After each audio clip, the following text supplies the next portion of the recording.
Hello friends, welcome है आपका आज की करंट अफेयर की क्लास में। आज की करंट अफेयर की क्लास आपके लिए बहुत इंपॉर्टेंट होने वाली है और यकीन मानिए कि आज की क्लास आपके पीसीएस के प्री में और यहाँ तक वनडे के जितने भी एग्ज़ाम हैं उन सभी एग्ज़ाम में जहाँ पे आपका करंट अफेयर आता है उन सभी एग्ज़ाम्स के लिए क्लास बहुत इंपॉर्टेंट होने वाली है। कंटेंट आपके लिए बहुत ज़्यादा यूज़फुल है, तो क्लास को लास्ट तक देखिएगा क्योंकि हर सवाल आपके एग्ज़ाम के पॉइंट ऑफ व्यू से बहुत इंपॉर्टेंट है। चलिए शुरू करते हैं बिना किसी की देरी के अपनी आज की करंट अफेयर की क्लास। चलिए, सबसे पहले एक लाइन ली है कि जुनून होना चाहिए कामयाबी के लिए। सोच तो हर कोई लेता है, क्योंकि जो लोग रात को सोच के सोते हैं कि नहीं सुबह हमारा ये टारगेट रहेगा, कोई नहीं कल कर लेंगे, तो उन लोगों का कल कभी नहीं आता है। और सोचने की तो देखो पावर हर किसी के अंदर है, बट इम्पोर्टेंट तो भाई ये है कि जुनून होना चाहिए कामयाबी के लिए करने का। भाई आपके अंदर करने की कितनी ताकत है, सोचने की ताकत तो हर किसी के अंदर है। और आजकल की बात करें तो देखो सीजन भी कुछ ऐसा ही चल रहा है कि लोग आराम से बिस्तर पे लेटे हैं और बहुत ही कंफर्टेबल जोन में पड़े हैं और आराम से सोच रहे हैं कि हाँ जी हमें एग्ज़ाम क्रैक करना है। लेकिन भाई सोचने से नहीं होगा, करने से होगा सब कुछ। तो भाई उठो जागो और तब तक मत रुको जब तक आपको आपका लक्ष्य नहीं मिल जाता है। चलिए, इसी थॉट के साथ अपनी क्लास शुरू करते हैं। पहला सवाल हमारा स्क्रीन पर आ चुका है। चलिए, पहला सवाल यहाँ पर लिया है। पहला सवाल इंपोर्टेंट है, स्टार मार्क कर लेंगे।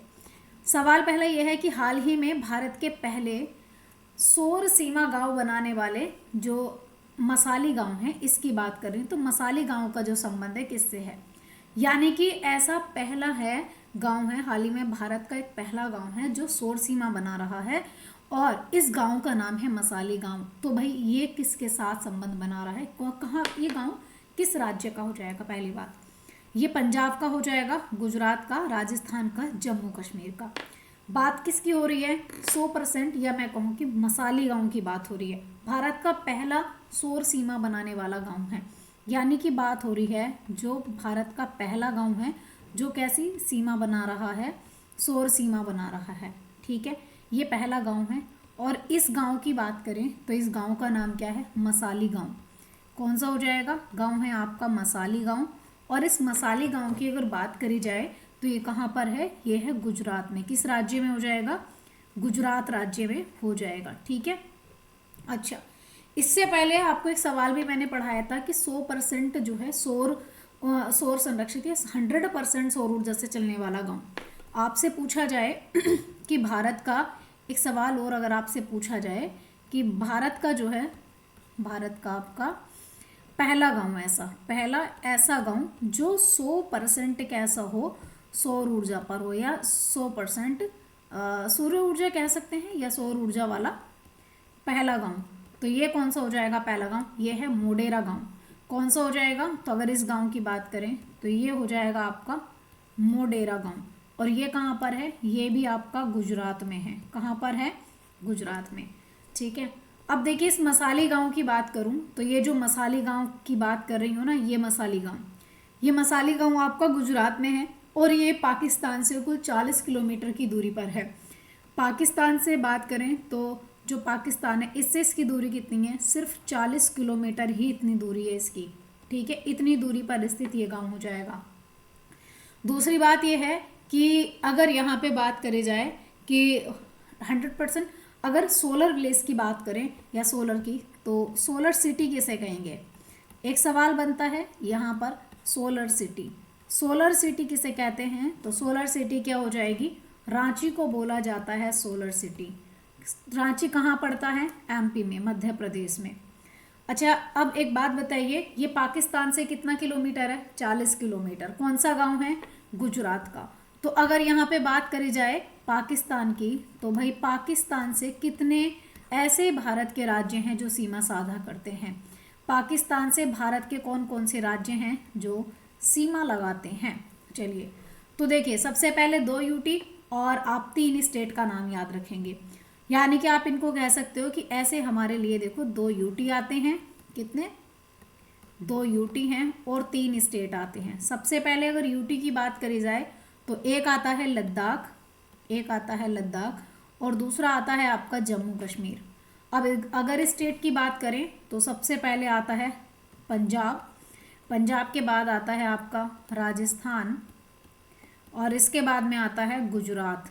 ठीक है, गुजरात भी इसके साथ सीमा लगाता है। चलिए, तो इसका आंसर क्या हो जाएगा? गुजरात का गांव है जिसका नाम है मसाली, और गुजरात का 100% सौर ऊर्जा से चलने वाला गांव है, यानी कि भारत का पहला गांव जो 100% ऊर्जा पर डिपेंड है। ये कौन सा है? मोढेरा गांव है गुजरात का। आंसर हो जाएगा ऑप्शन बी, बिल्कुल सही आंसर हो जाएगा। तो आप यहाँ पे देख रहे हो, ये है मोढेरा गांव जो 100% सोलर ऊर्जा पर डिपेंड हो चुका है। ठीक है, चलिए अगला सवाल नंबर 2। अगला सवाल नंबर 2 ये कह रहा है कि हाल ही में चर्चा में रहे किसान कवच, क्या नाम है भाई? हम बात कर रहे हैं किसान कवच की। तो ये हाल फिलहाल में चर्चा में रहा है किसान कवच, इसका संबंध किससे हो जाएगा? किसान कवच, किसान कवच का मतलब कुछ ऐसा नहीं दिखाई दे रहा कि किसान कवच मतलब जो किसान को प्रोटेक्ट करे, है ना, जो किसान को पूरी तरीके से ढक ले। अगर इस किसान कीटनाशक रोधी सूट हो जाएगा, ये फसल बीमा उत्पादन है, या शिकायत पोर्टल है, या फिर यहाँ पे नैनो फास्फोरस उर्वरक हो जाएगा। अगर देखिए बात करी जाए यहाँ पे किसान कवच की, अगर हम यहाँ पे बात करें किसान कवच की बात करें, तो भाई जो किसान कवच है अगर इसकी बात करी जाए, तो ये जो किसान कवच है, सबसे पहली बात तो इसको लॉन्च किसने किया है? ये पहली बात तो देखो किसान कवच की बात करें तो ये है क्या चीज़? किसान कवच सिंपल सी बात है, कीटनाशक रोधी सूट है। ये क्या चीज़ है? ये कीटनाशक रोधी सूट हो जाएगा। क्या चीज़ है ये? कीटनाशक रोधी सूट है ये। ठीक है, यानी कि एक ऐसा प्रकार का कपड़ा, मैं कहूँ कि एक ऐसे प्रकार का सूट है जिसे किसान पहनने के बाद में अपने खेतों में जो जहरीली दवाइयाँ या फिर जो केमिकल या जो उर्वरक का प्रयोग करते हैं, जिनसे कई बार उन्हें सांस संबंधित बीमारी हो जाती है, और भी रेस्पिरेटरी है, या और भी बहुत सारी ऐसी लंग्स प्रॉब्लम हो जाती हैं जिनकी वजह से किसानों को बहुत बड़ा सामना करना पड़ता है। तो अब किसान उर्वरक अपनी खेती में ये जो कीटनाशक रोधी सूट है इसे पहन के ईजिली करा सकते हैं। तो पहली बात तो भाई क्या चीज़ है ये? तो मैंने बात करी भाई क्या चीज़ है, ये है कीटनाशक रोधी सूट। अब दूसरी बात आती है कि भाई इसको लॉन्च किसने किया है? अगर लॉन्च की बात करें तो लॉन्च किया गया है इसको न्यू दिल्ली के द्वारा। किसने करा है? तो भाई ये न्यू दिल्ली की बात करें तो न्यू दिल्ली में इसको लॉन्च किया गया है। और किसने करा है? डॉक्टर जितेंद्र सिंह ने। ये डॉक्टर जितेंद्र सिंह की बात करें तो डॉक्टर जितेंद्र सिंह के द्वारा लॉन्च किया गया है। अब दूसरा सवाल है भाई ये कौन से मंत्री हैं? कौन से मंत्री हैं ये आप मुझे बताएंगे। अब जो कीटनाशी रोधी कवच है इसकी बात करें तो इसकी विशेषता क्या है? कुछ तो विशेषता होगी इसे जो बनाया है। बिल्कुल, विशेषता ये है कि भाई इसको एक बार पहनने के बाद में दोबारा धोया जा सकता है, मतलब ये धोने के योग्य है। और क्या विशेषता हो जाएगी? दूसरी विशेषता ये हो जाएगी कि ये 1 साल तक चल सकता है आराम से, 1 साल तक भाई ये चल सकता है। ठीक है, तीसरी और ज़्यादा भी चल सकता है, ऐसा नहीं है। और इसके बाद में इसकी तीसरी विशेषता क्या है? इससे भाई जो सांसन या रेस्पिरेटरी या लंग्स प्रॉब्लम है कम हो जाएंगी, यानी कि जो श्वसन संबंधित बीमारी है ये बीमारी आपकी कम हो जाएंगी।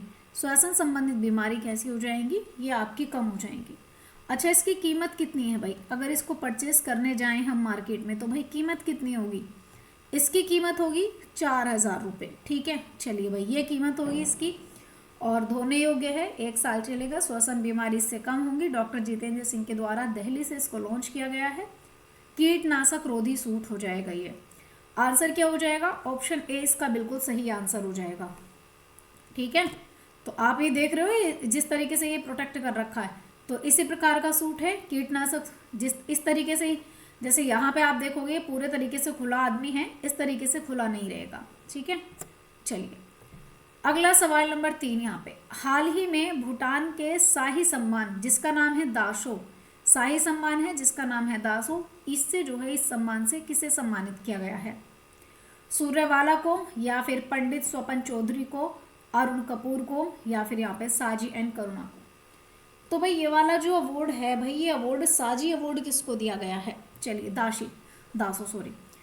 तो शाही सम्मान है भूटान का। पहली बात तो भूटान का हम बात कर रहे हैं, भूटान के शाही सम्मान की। किसकी बात कर रहे हैं जी? बात हो रही है भूटान के शाही सम्मान की बात हो रही है। ठीक है, शाही सम्मान की बात कर रहे हैं। जो भूटान का शाही सम्मान है, अगर इसकी बात करें तो है क्या भाई, ये कौन सा है, तो इसको बोलते हैं, नाम क्या हो जाएगा इसका, नाम हो जाएगा इसका जी दासो हो जाएगा। ठीक है, अब इस दासो सम्मान की बात करी जाए अगर आप लोगों से भूटान के दासों की, तो ये दासो सम्मान हो जाएगा। और भाई किसके द्वारा दिया गया है, देता कौन है, तो भाई देता है भूटान का राजा। कौन देता है, भूटान का राजा। अच्छा, कौन है भूटान के राजा, तो मैंने कल ही बताया था जिग्मे नामग्याल नामग्याल। कौन हो जाएंगे, तो ये हो जाएंगे आपके जिग्मे नामग्याल की बात करें, जिग्मे नामग्याल जो है यहाँ पे भूटान के वर्तमान में ये राजा हो जाएंगे। इनके द्वारा ये सम्मान दिया गया है। तो भाई दिया किसको है इन्होंने, किसे दिया है ये सम्मान, अगर इस सम्मान के प्राप्तकर्ता की बात करी जाए तो ये सम्मान दिया है इन्होंने अरुण कपूर को। किसको दिया है, ये अरुण कपूर को ये सम्मान दिया गया है। ठीक है, अरुण कपूर का संबंध रखें तो भाई ये कौन है, ये है शिक्षाविद। किस में दिया गया है, तो ये दिया गया है जी शिक्षाविद के लिए दिया गया है। ठीक है, चलिए। अच्छा, एक सवाल और बनता है, अभी हाल फिलहाल भूटान, मैंने 1-2 दिन पहले और चर्चा में था, है ना, तो भूटान की बात करें, भूटान ने अभी हाल फिलहाल में अपना राष्ट्रीय दिवस मनाया है। यहाँ से बात करें तो भाई भूटान की बात करें तो भूटान ने अपना राष्ट्रीय दिवस मनाया है। इस राष्ट्रीय दिवस की बात करी जाए तो ये कब मनाया है, 17 दिसंबर को मनाया है। कब मनाया है, 17 दिसंबर को। किस क्रम का था, तो मैंने भाई बताया था 117वें क्रम का था। ठीक है, दूसरी बात ये है कि भाई यहाँ पे जब भूटान ने अपनी आज़ादी हासिल करी, मतलब जब भूटान के पहले राजा बने, है ना, तो उस टाइम यानी कि भाई इसको मनाया गया। अब दूसरी बात ये आती है कि भारत की तरफ से इसमें प्रतिनिधित्व किसने करा था। अगर यहाँ पे बात करी जाए भारत प्रतिनिधित्व की, तो भारत प्रतिनिधित्व किसने करा था, चलिए आप मुझे बताएंगे भारत प्रतिनिधित्व किसने करा था। भारत प्रतिनिधित्व की बात करी जाए तो भारत प्रतिनिधित्व किसने करा था, भारत प्रतिनिधित्व करने वाले कौन थे, तो भाई ये गए थे असम के सीएम। कौन गए थे, ये गए थे आपके असम के जो सीएम हैं, असम के सीएम गए थे। क्या नाम है, हेमंत विश्व शर्मा। क्या नाम है, हेमंत विश्व शर्मा की बात करें तो भाई ये गए थे। ठीक है, चलिए, तो इसका आंसर क्या हो जाएगा, फिलहाल इसका सही आंसर हो जाएगा आपका, यहाँ पे करेक्ट आंसर हो जाएगा अरुण कपूर की बात करी जाए तो आंसर हो जाएगा आपका अरुण कपूर, बिल्कुल सही आंसर हो जाएगा। ठीक है, अगला सवाल तो यहाँ पे देखेंगे। चलिए नेक्स्ट, अगला सवाल है सवाल नंबर 4। सवाल नंबर 4 है हमारा, हाल ही में प्रोजेक्ट डॉल्फिन के तहत एक प्रोजेक्ट है जिसका नाम है प्रोजेक्ट डॉल्फिन। इसकी बात करें तो भाई इस प्रोजेक्ट डॉल्फिन के तहत पहली बार गंगा डॉल्फिन को जो है यहाँ पे टैगिंग कहाँ शुरू की गई है, तो गंगा डॉल्फिन की पहली बार जो है यहाँ पे टैगिंग शुरू करी गई, मतलब इसको क्या बोलते हैं, ट्रेस किया गया है, या मैं कहूँ ट्रेस तो नहीं कहेंगे, मतलब ये ज़रूर कह सकते हैं कि इनको ना जो गंगा की डॉल्फिन है इनको एक तरीके से कहें कि भाई सैटेलाइट के द्वारा इनकी गणना करी गई है ना। तो ये डॉल्फिन की टैगिंग की गई है, कहाँ पर की गई है, वेस्ट बंगाल में की गई है, उत्तर प्रदेश में, बिहार में या फिर असम में। चलिए, सबसे पहली बात तो बात करें भाई, देखो पहली बार ये विश्व में जो है पहली बार हुआ है जहाँ पर गंगा डॉल्फिन की टैगिंग की गई है। तो ये भाई पहली बार हुआ है, पूरे विश्व में पहली बार हुआ है। ठीक है, पहली बार हुआ है विश्व में, इसलिए इम्पोर्टेंट हो जाएगा। ठीक है, दूसरी बात अगर मैं बात करूँ यहाँ पे गंगा डॉल्फिन की बात कर लेते हैं, चलो यहाँ से बातें शुरू करते हैं। ठीक है, गंगा डॉल्फिन की बात करी जाए तो जो गंगा डॉल्फिन है आपकी, जो ये गंगा डॉल्फिन है, सबसे पहली बात तो ये है कि इसका साइंटिफिक नेम क्या हो जाएगा। सबसे पहली बात क्या आ जाती है कि भाई गंगा डॉल्फिन जो है इसका साइंटिफिक नेम क्या हो जाएगा, तो ये हो जाएगा आपका प्लेटनिस्टा गांगेटिका। ठीक है, प्लेटनिस्टा गांगेटिका, ये तो भाई इसका साइंटिफिक नेम हो जाएगा। दूसरी बात हम किसकी बात कर रहे हैं, हम कर रहे हैं भाई यहाँ पे किस प्रोजेक्ट की, तो हम कर रहे हैं गंगे डॉल्फिन प्रोजेक्ट की बात है ना। तो अगर यहाँ पे बात करें, अच्छा एक डॉल्फिन डे भी तो मनाया जाता है, अगर आप लोगों से बात करी जाए यहाँ पे डॉल्फिन डे, डॉल्फिन डे की बात करें तो डॉल्फिन डे ये मनाया जाता है 5 अक्टूबर को। 5 अक्टूबर शुरू कब हुआ था, 2009 में शुरू हुआ था। और आपको बहुत अच्छे से पता होगा जलीय जीव जो है, मैं बात करूं, इसी दिन गंगे डॉल्फिन को जो है हमने जलीय जीव घोषित करा था। ठीक है, जलीय जीव घोषित करा था, ये भी थोड़ा सा ध्यान में रखेंगे। अब बात आती है, इस डॉल्फिन के कुछ उपनाम भी हैं, आपसे कई बार एग्जाम में पूछे गए हैं। इसको एक तो बोला जाता है सूसू, ठीक है, और ये अंधी मछली भी बोली जाती है, इसको अंधी मछली भी कहते हैं। और भाई इसको स्तन या मैमल्स में गिना जाता है, इसको स्तनधारी मछली में गिना जाता है। दूसरी बात ये इंपॉर्टेंट है, ठीक है। चलिए अब बात आते हैं डॉल्फिन की टैंगिंग की बात पर, ठीक है। अब अगर बात करी जाए यहाँ पे गंगे इसकी डॉल्फिन टैंगिंग की, तो भाई ये कहाँ शुरू करी गई है, इसको भाई सैटेलाइट से देखा गया है। अगर यहाँ पे डॉल्फिन टैंगिंग की बात करें तो सैटेलाइट के द्वारा अगर बात करें, सैटेलाइट के द्वारा भाई हमने गणना करी है, ठीक है। अब ये गणना कहाँ करी है, तो ये करी है असम में। कहाँ करी है, ये हुई है, कहाँ हुई है भाई, ये हुई है असम में। और असम में भी बात करें तो एक नदी है, किस नदी पर, अगर नदी की बात करें तो भाई एक नदी है ब्रह्मपुत्र नदी, ठीक है। ब्रह्मपुत्र की एक सहायक नदी है, और इसकी सहायक ब्रह्मपुत्र की अगर बात करें तो ब्रह्मपुत्र की सहायक नदी आती है कुल्सी नदी इसमें, ठीक है। इस कुल्सी नदी में भाई यहाँ पे टैंगिंग की गई है। तो आपको ध्यान में रखना है, जितने भी इसके लिए इंपॉर्टेंट इन्फॉर्मेशन थी ना, मैंने सारी की सारी इन्फॉर्मेशन आपको यहाँ पे दे दी है। तो ध्यान रखेंगे भाई, ये हुई है असम में, और असम में नदी आपसे पूछी जाएगी, ब्रह्मपुत्र की सहायक नदी कुल्सी नदी आपसे पूछी जाएगी, ठीक है। तो ये कुल्सी नदी आपको ध्यान में रखनी है, ब्रह्मपुत्र की सहायक नदी हो जाएगी। चलिए यहाँ पे आप देखेंगे, ये है डॉल्फिन नदी, जिसको सूसू या अंधी मछली या मैमल्स की कैटेगरी में रखा जाता है। 5 अक्टूबर 2009 को राष्ट्रीय जलीय जीव घोषित किया गया। और 5 अक्टूबर की बात करें तो इसी दिन से भाई डॉल्फिन डे भी मनाया जाता है, ठीक है। चलिए भाई आगे बात कर लेते हैं। नेक्स्ट अगला सवाल आता है हमारा, सवाल नंबर 5। सवाल नंबर 5 है यहाँ पे कि अमेरिकी 1945, ये ध्यान रखेंगे, अमेरिकी 1945 आउटलेट 8 की महाशक्तियों की सूची भारत कौन सा स्थान मिला है, ये शामिल है। तो अभी हाल फिलहाल में 1945 आउटलेट 8 महाशक्तियां भाई प्रदर्शित करी गई हैं एशिया की, या मैं कहूँ पूरे वर्ल्ड की। तो इसमें भारत को कौन सा स्थान मिला है, चलिए भारत को 5वां स्थान मिला है, 6वां, 7वां, 8वां।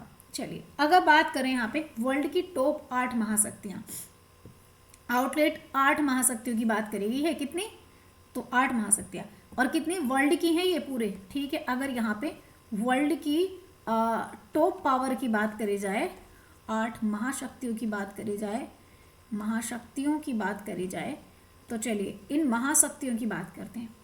सबसे पहले वर्ल्ड में सबसे ज़्यादा पावरफुल भाई कौन दिखाई देता है, सीधी सी बात है, अमेरिका ने जारी करी है, तो भाई यूएसए अपने आप को ऊपर रखेगा, है ना। चलो वैसे भी है यूएसए। यूएसए के बाद में सेकंड नंबर दिया है चीन को, सेकंड नंबर दिया है चीन को। और जो थर्ड नंबर पर आया है ना, ये आया है रूस, ठीक है। बोले भैया इसके पास तीसरे नंबर की पावर है। और फोर्थ नंबर पर जो आया है वो आया है आपका जापान। और 5वें नंबर पर जो आया है ये आया है अपना प्यारा देश भारत, ठीक है। 6ठे नंबर पर ये 8, देखो 8 महाशक्तियां दी गई हैं, तो मैं 8 की 8 बता देती हूँ। 6ठे नंबर पर जो आया है, 6ठे नंबर पर, तो 6ठे नंबर की बात करें, 6ठे नंबर पर आया है आपका फ्रांस, 6ठे नंबर पर आया है आपका फ्रांस। और 7वें नंबर की बात करें तो 7वें नंबर पर आया है यूनाइटेड किंगडम। और 8वें नंबर पर है साउथ कोरिया, ठीक है, साउथ कोरिया। अब यहाँ पे अगर मैं भारत की बात करूँ तो भैया भारत के पास में 8 में से कौन सा स्थान मिला है, 5वां स्थान मिला है भारत को, ठीक है। चलिए अब यहाँ पे कुछ इंडेक्स भी मैं आपके साथ डिस्कस करूँ क्या, देखो ये तो भाई महाशक्तियों के बारे में बात हुई है। अगर मैं भारत की भी कुछ इंडेक्स हैं, अगर इनकी भी बात करूँ, सबसे पहले हैप्पीनेस रिपोर्ट की बात करी जाए या खुशहाली इंडेक्स की बात करें, खुशहाली सूचकांक की बात करें, तो भारत का कौन सा स्थान है, 126वां नंबर खुशहाली सूचकांक में है, ठीक है। अगर यहाँ पे भूखमरी की बात करी जाए तो भूखमरी में कौन सा स्थान है भारत का, भूखमरी में है 105वां स्थान, ठीक है। और पर्यावरण, ये पर्यावरण है, ठीक है। पर्यावरण प्रदर्शन की बात करी जाए तो पर्यावरण प्रदर्शन में भारत का कौन सा स्थान हो जाएगा? 176वां स्थान हो जाएगा। और HDI इंडेक्स की बात करें, ह्यूमन डेवलपमेंट इंडेक्स की बात करें, तो 134वां स्थान हो जाएगा। और भ्रष्टाचार की बात करी जाए, भ्रष्टाचार की बात करें तो भ्रष्टाचार में भारत का 193वां स्थान हो जाएगा। इसके साथ में प्रेस की बात करें तो प्रेस फ्रीडम की, तो प्रेस फ्रीडम में भारत का कौन सा स्थान हो जाएगा? 159वां स्थान हो जाएगा।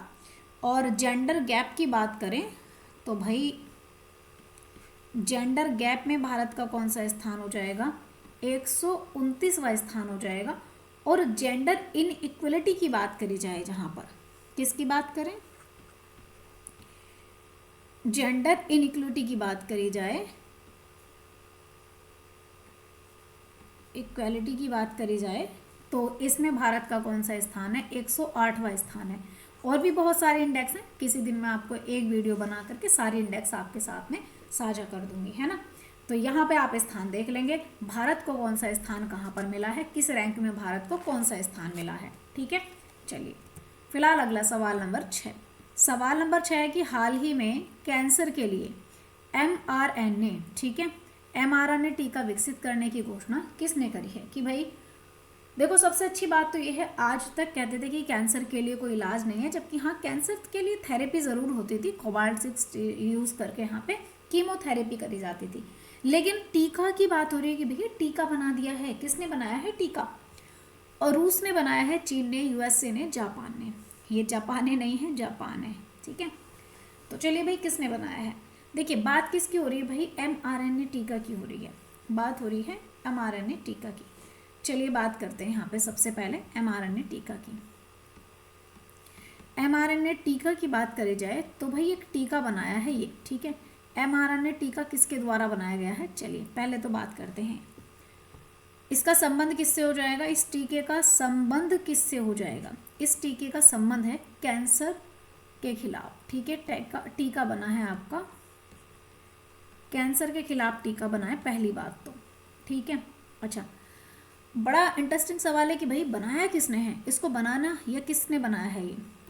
फिर भाई किसने बनाया है? तो भाई ये बनाया किसने है? इसको बनाया गया है, डेवलप किया गया है रूस के द्वारा। किसने बनाया है? रूस ने।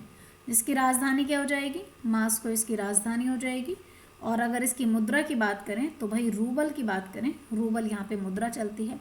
और बात किसकी चलती है? पुतिन जी की बात चलती है, पुतिन की तो बात चलती है, मुद्रा रूबल चलती है, मास्को राजधानी हो जाएगी। रूस के द्वारा इसको बनाया गया है, ठीक है। चलिए अब दूसरी बात ये आती है कि भाई कीमत कितनी है, कितने रुपए में बेच रहे हैं हमें, कीमत कितनी है? तो भाई इन्होंने कहा है, पुतिन जी ने, ठीक है आप ले लो, 3 लाख रूबल का मिलेगा आपको, 3 लाख रूबल का दिया जाएगा, ठीक है। चलिए भाई देख लेंगे कितना, 1 डोज मिलेगी, पर डोज सिर्फ 1 डोज मिलेगी इतने रुपए में, ठीक है। चलिए दूसरी बात यह है कि भाई यहाँ पे अगर बात करें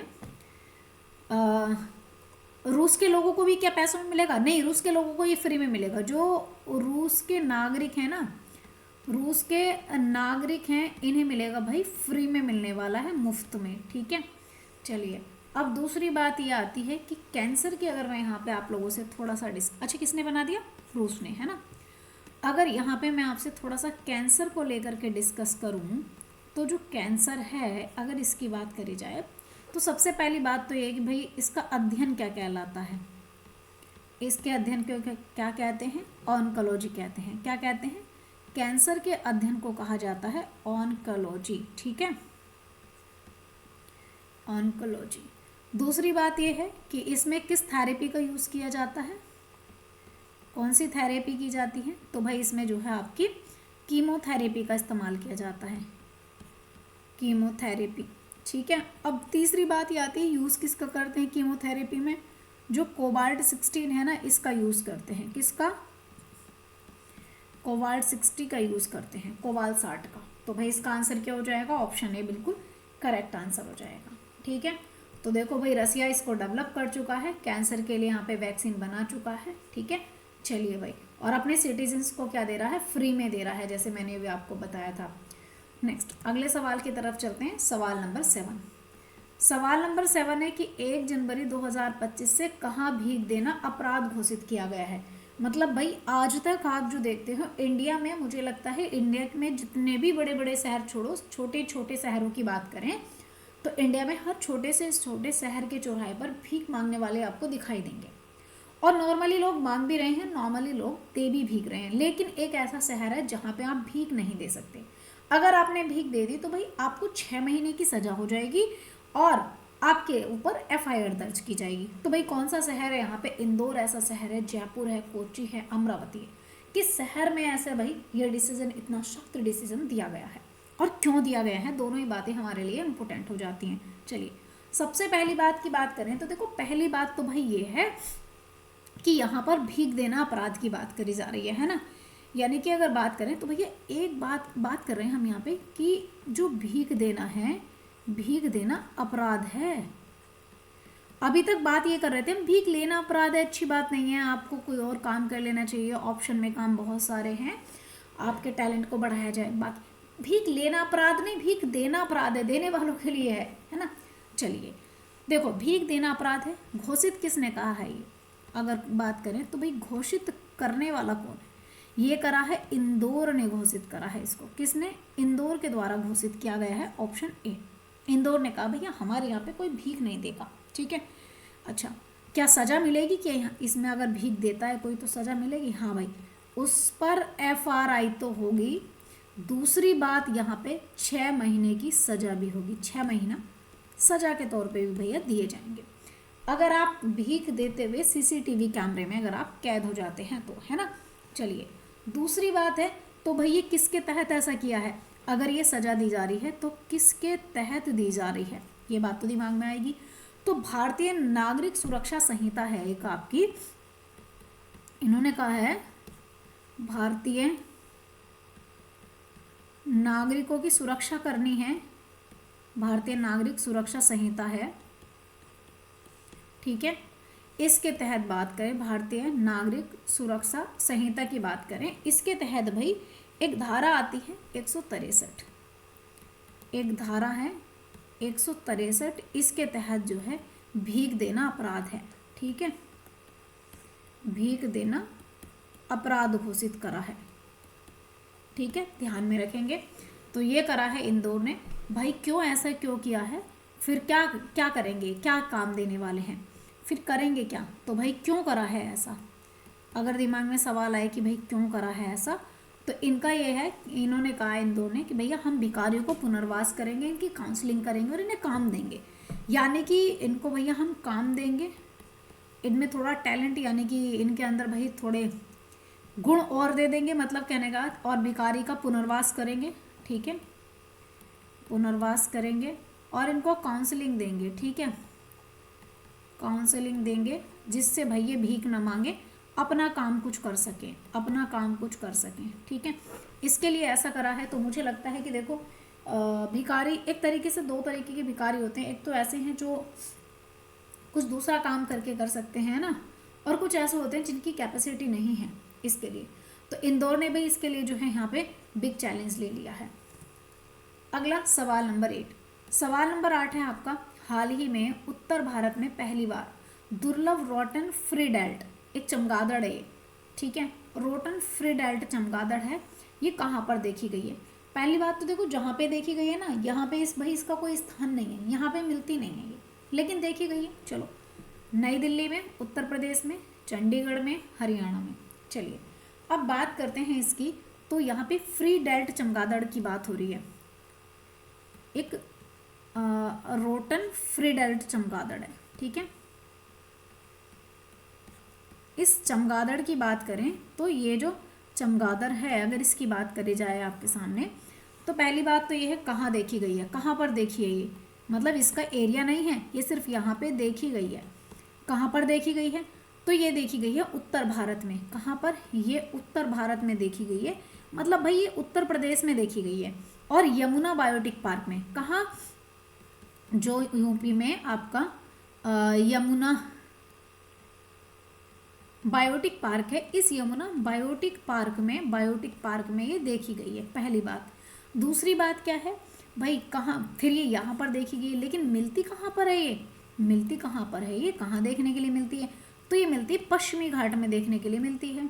कहाँ पर, पश्चिमी घाट में जो है ज़्यादातर अधिकांश आपको कहाँ देखने के लिए मिलेगी, तो ये पश्चिमी घाट में देखने के लिए अधिकांश तौर पे आपको मिल जाएगी।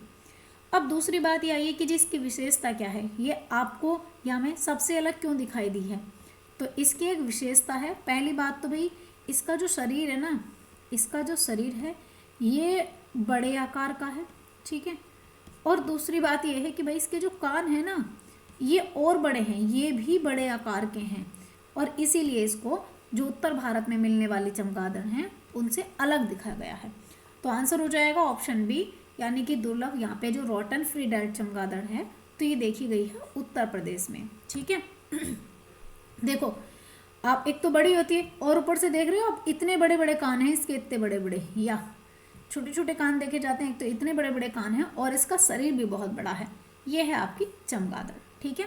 चलिए आगे बात कर लेते हैं। अगला सवाल नंबर 9।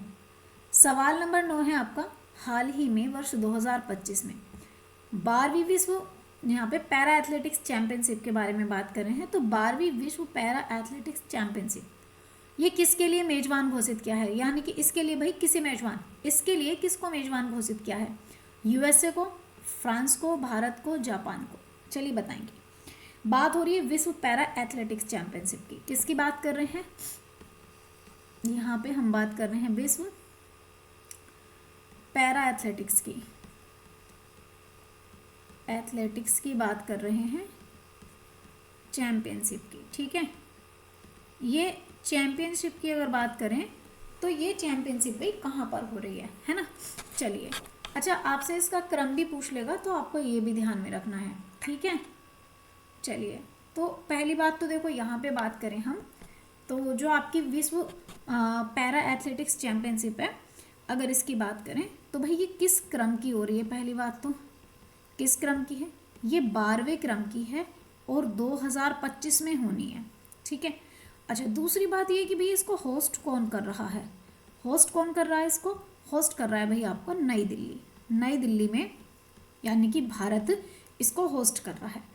किस स्टेडियम में होस्ट कर रहा है, अगर स्टेडियम की बात करी जाए तो भाई कौन से स्टेडियम में इसको होस्ट करा जा रहा है, जवाहरलाल नेहरू में, ठीक है। कौन सा स्टेडियम हो जाएगा, ये स्टेडियम हो जाएगा आपका जवाहरलाल नेहरू स्टेडियम में इसको होस्ट किया जा रहा है। अच्छा एक बात बताओ, ये जो नई दिल्ली है ये नई दिल्ली किस क्रम का शहर है, भाई एशिया का 4थे नंबर का शहर है ये, है ना। तो अभी तक कहाँ कहाँ होस्ट की गई है, तो देखो सबसे पहली बात तो यहाँ पे 12 बार होस्ट की गई है, लेकिन अभी तक सिर्फ और सिर्फ 4 शहरों में ही इसको होस्ट किया गया है। पहला शहर देखो, इसका आंसर तो ऑप्शन सी से ही हो जाएगा। पहला शहर कौन सा था, तो पहला शहर था भाई आपका दोहा, ठीक है। पहला शहर था दोहा जो कहाँ पर है, कतर में है, ठीक है। दूसरे शहर की बात करी जाए तो दूसरा शहर था आपका दुबई, और दुबई कहाँ पर है, ये है यूएई में, ठीक है। अब तीसरे शहर की अगर बात करी जाए तो तीसरा शहर कौन सा हो जाएगा, ये हो जाएगा कोबे, और ये कहाँ पर है, ये है जापान में। अब अगर मैं नई दिल्ली की बात करूँ तो चौथा शहर कौन सा हो जाएगा, ये नया न हो जाएगा नई दिल्ली, और नई दिल्ली शहर कहाँ है भाई, ये हो जाएगा हमारे प्यारे भारत देश में। तो ये चौथा शहर अगर आपसे पूछ ले तो आपको ये भी थोड़ा सा ध्यान में रखना है, ठीक है। आंसर हो जाएगा option C is the correct answer. चलिए अगले सवाल को लेकर के बात करते हैं। नेक्स्ट अगला सवाल, चलिए अगला सवाल है हमारा यहाँ पे, ये आप देखेंगे ये चैंपियनशिप हो रही है, और अगला सवाल है सवाल नंबर 10। सवाल नंबर 10 क्या है आपका, हाल ही में दिवंगत ओम प्रकाश चौटाला। तो भाई बात किसकी हो रही है, ओम प्रकाश चौटाला की। तो ओम प्रकाश चौटाला को किस राज्य के पूर्व मुख्यमंत्री के रूप में रहे थे ये, तो ये पंजाब के थे, हरियाणा के थे, राजस्थान के थे या गुजरात के थे। तो भाई कहाँ के पूर्व मुख्यमंत्री थे। चलिए अगर बात करें देखो ओम प्रकाश चौटाला की, यहाँ पे बात कर रहे हैं हम ओम प्रकाश चौटाला की बात करें तो जो ओम प्रकाश चौटाला हैं ये भाई हाल फिलहाल में इनका हो गया है निधन, ठीक है, इनका निधन हो गया है। और ये थे कौन, तो भाई इतने फेमस क्यों हैं, ये कौन थे, ये थे हरियाणा के पूर्व सीएम, ठीक है, हरियाणा के ये सीएम रह चुके थे। अच्छा, इनका रिकॉर्ड कितनी बार है, कितनी बार ये सीएम बने हैं? तो लगभग भाई ये लगभग नहीं बल्कि 5 बार सीएम रहे हैं। अच्छा, वर्तमान में सीएम कौन है यहाँ के? अगर वर्तमान की बात करी जाए तो ये है नायब सिंह। कौन है? ये हैं आपके नायब सिंह। की बात करें तो ये सीएम है आपके नायब सिंह। आंसर हो जाएगा हरियाणा। हरियाणा के सीएम हैं ओम प्रकाश चौटाला, जिनका निधन हो चुका है और ये 5 बार हरियाणा के सीएम रह चुके हैं। ये हैं आपके ओम प्रकाश चौटाला। ठीक है, तो फ्रेंड्स आज के लिए हम लिखते हैं इतना ही। और आज के 10 सवाल थे। मुझे लगता है आपका एक सवाल बहुत ज़्यादा इंपॉर्टेंट था। क्लास अगर आपको पसंद आई है तो लाइक करेंगे, चैनल सब्सक्राइब करेंगे। बाकी मिलते हैं हम कल अपनी नेक्स्ट क्लास में। तब तक के लिए thank you for watching guys. हंसते रहिए, मुस्कुराते रहिए, अपना ख्याल रखिए।